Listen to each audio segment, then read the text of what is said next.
दिल्ली के विज्ञान भवन में 7 से 8 अगस्त को 9वें संस्करण का आयोजन होने जा रहा है। भारत में मेडिकल डिवाइस सेक्टर कैसे काम कर रहा है, हमारे सहयोगी प्रकाश प्रदर्शी ने केमिकल एंड फर्टिलाइजर मिनिस्ट्री में फार्मा सचिव मनोज जोशी से खास बातचीत की। आइए आपको दिखाते हैं। हमारे साथ union pharma secretary mister Manoj Joshi हैं। Bharat India medical devices summit 2026 organise करने जा रहा है। मेडिकल डिवाइसेस के क्षेत्र में आत्मनिर्भर बनने की दिशा में काफी इंपॉर्टेंट समिट साबित होने जा रहा है। क्या टारगेट्स हैं, किस तरह के थीम्स होंगे, इस तमाम मसलों पर बात करने के लिए हमारे साथ फार्मा सेक्रेटरी हैं। ईटी नाउ स्वदेश को वक्त देने के लिए आपका शुक्रिया सर। 7 और 8 अगस्त को जो समिट है मेडिकल डिवाइसेस सेक्टर के ऊपर, उम्मीद ये की जा रही है कि जिस तरीके से फिनिश प्रोडक्ट्स के मामले में हम एक वर्ल्ड लीडर के तौर पे हैं, इंडियन इंडस्ट्री जो है मेडिकल डिवाइसेस मैन्युफैक्चरिंग के मोर्चे पर भी आत्मनिर्भरता हासिल की जाएगी। इस दिशा में ये समिट काफी इंपॉर्टेंट साबित हो सकता है। तो क्या क्या इंपॉर्टेंट डेलिब्रेशंस होंगे, इस समिट का थीम क्या होगा और क्या ऑब्जेक्टिव गवर्नमेंट ने डिसाइड किया है? इस समिट में Indian industry, foreign industry, regulators, government, labs, सभी स्टेक होल्डर्स, कंपोनेंट मेकर्स, सभी स्टेक होल्डर्स पार्टिसिपेट करेंगे।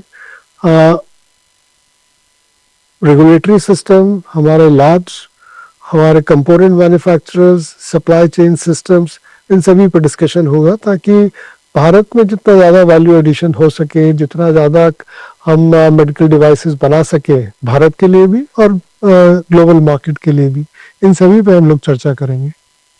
अब मैं समिट के जो इम्पोर्टेंट डेलिब्रेशंस हैं, जो सब्जेक्ट डिसाइड किए गए उसको देख रहा था। उसमें टेस्टिंग इंफ्रास्ट्रक्चर के ऊपर, क्वालिटी इंश्योर करने के ऊपर काफी फोकस है।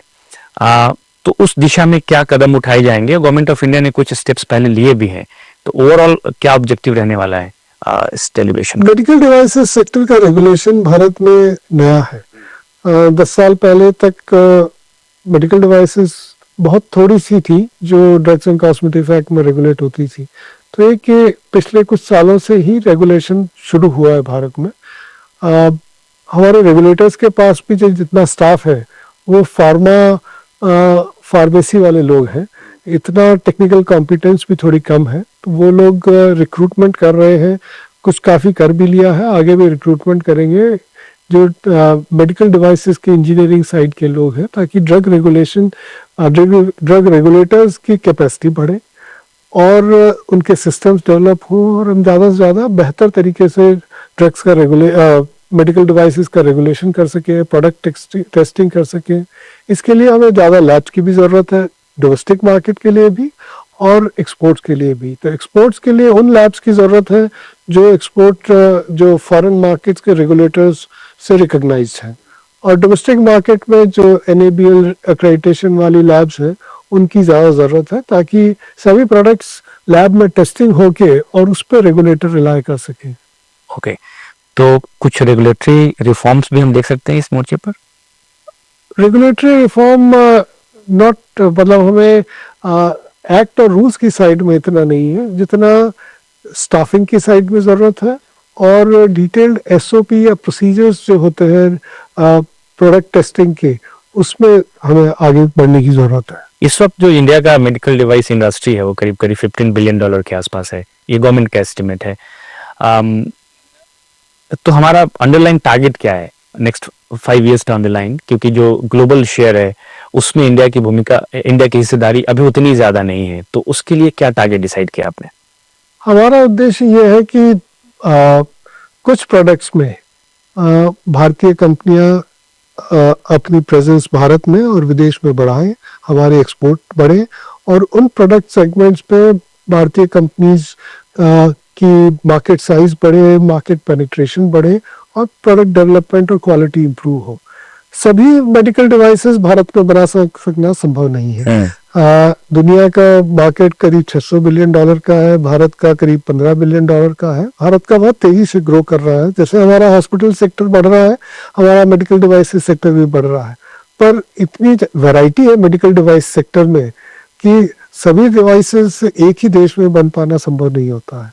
इसलिए हमारी इंडस्ट्री और सरकार का भी एफर्ट यह है कि जिन प्रोडक्ट्स में हमारी कंपनीज की स्ट्रेंथ है उन प्रोडक्ट्स में हम सिर्फ भारत के लिए नहीं पूरी दुनिया के लिए बनाएं और पूरे ग्लोबल मार्केट, खासतौर पे जो यूरोप यूएस वगैरह रेगुलेटेड मार्केट है उसमें हमारी ज़्यादा से ज़्यादा प्रेजेंस हो।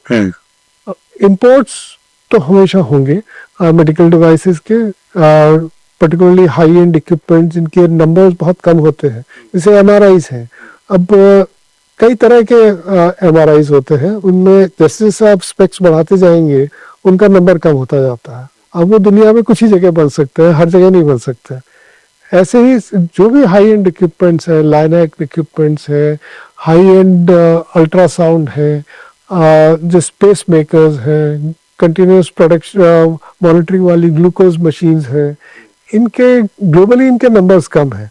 तो इनमें आप चाहेंगे कुछ में भारत में प्रोडक्शन शुरू हो, और जो स्लाइटली थोड़ा लोअर एंड के स्पेक्स वाली मशीन्स हैं उनमें भारत में प्रोडक्शन शुरू हो चुका है पिछले 6-7 साल में।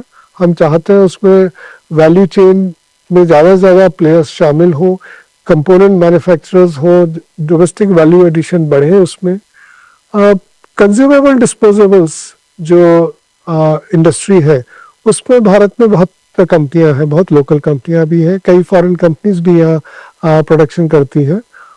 उसमें हमारा एफर्ट रहेगा कि क्वालिटी इंप्रूवमेंट हो और ग्लोबल मार्केट में हमारा पेनिट्रेशन बढ़े।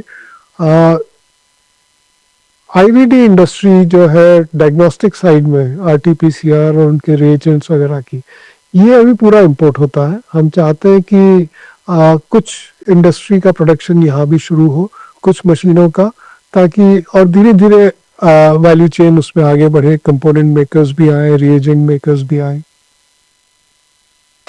चलिए, इसी के साथ स्वदेश खबर को हम यहीं पर समाप्त करते हैं, लेकिन आप हमारे साथ बने रहें। नमस्कार।